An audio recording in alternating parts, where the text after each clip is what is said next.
ölüm gitmez zoruma.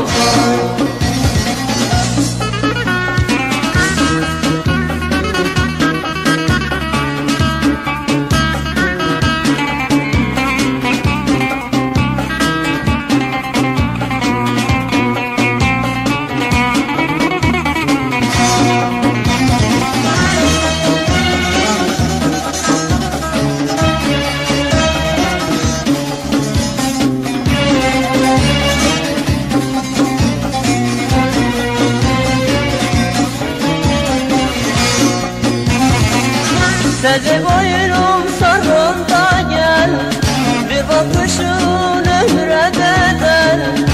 İkimizi ayırdılar, kör olası zalim kader.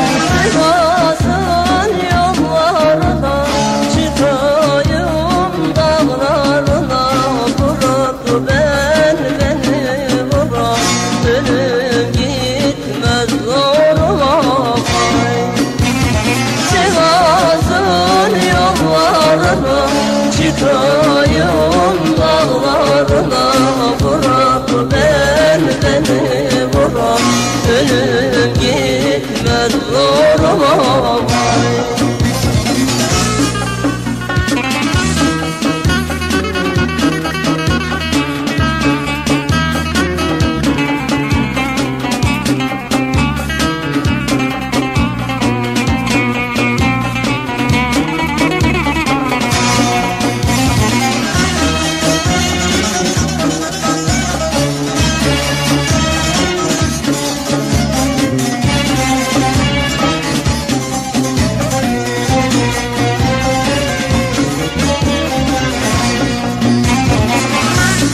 Saçım dolan dolan, boynumda kurbanın olan.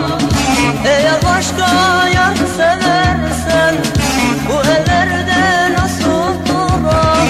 Sivas'ın yollarına çıkayım dağlarına, bırak beni bırak, ölüm gitmez zoruma.